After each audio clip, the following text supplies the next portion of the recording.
Sorry for the interruption, but I cannot pause these videos. So when someone walks in, I am stuck. So here we go, 4,700 times E, and then in the exponent should be 0.0103 times 5.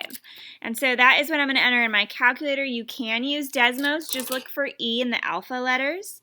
And I got $4,948.40. I rounded. So that is how much is in my account. So how much interest did I earn? Well, I would take my total and I would subtract what I started with. And the difference there is $248.40. All right, write the verbal sentence that is a translation. Okay, so the verbal sentence of this, it's saying the limit of f of x as x approaches, I keep misspelling today, I'm so sorry, as x approaches infinity is 3.66.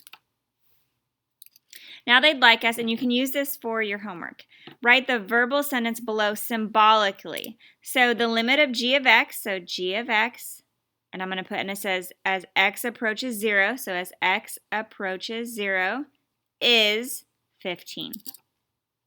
Okay. So for this next one, they'd like us to find the limit. The easiest way, I think, is to build one of those tables. And I'm just going to try big numbers. So here's my equation. I'm going to plug in 1. So 2 times 1 minus 17 divided by 1, I get negative 15.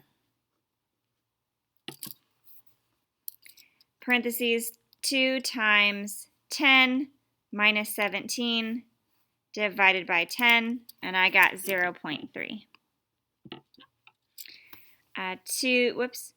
Parentheses, 2 times 100. I'm using parentheses because I need to know that the top is separate from the bottom. Minus 17 divided by 100, 1 point. Did I enter something wrong?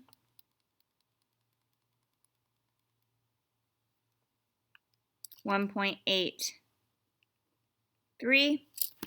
Now I'm going to try 1,000. 2 times 1,000 minus 17 divided by 1,000.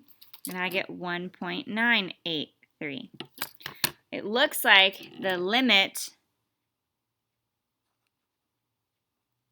as x approaches infinity of f of x is 2, because it's getting closer and closer to 2.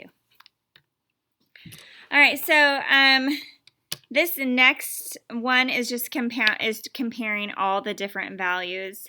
So annually is 50,000 times 0.013 times 2.5, and I got 1625. So my balance would be 51,625. Semi-annually would be 50,000, and I'm going to switch my formula. So 1 plus 0.013 divided by 2, and this would be 2 times 2.5. And I got $51,646.26. This one is going to be identical, but this, instead of 2, quarterly is 4. So 50,000.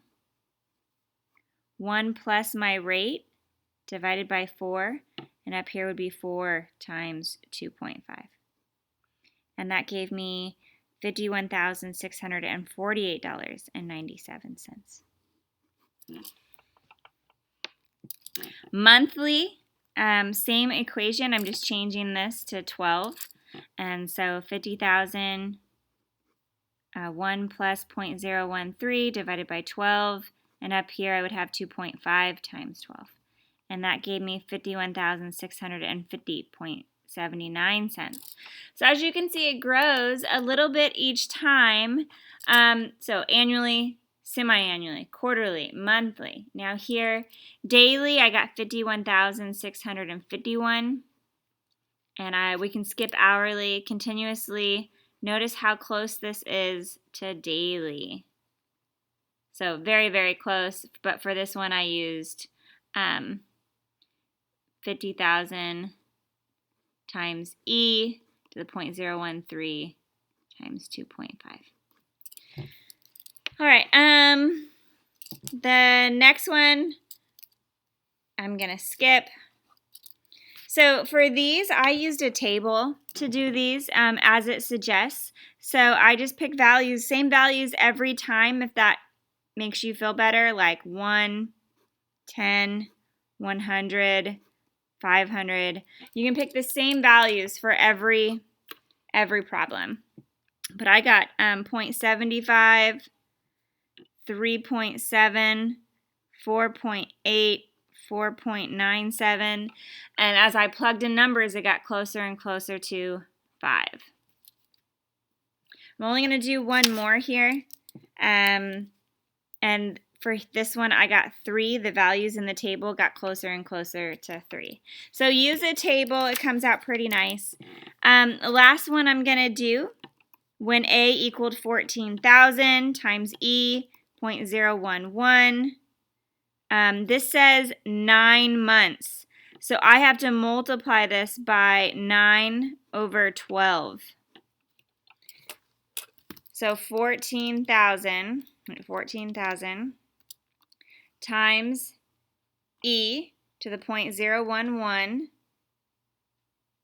times 9 divided by 12. And I got $14,115.98.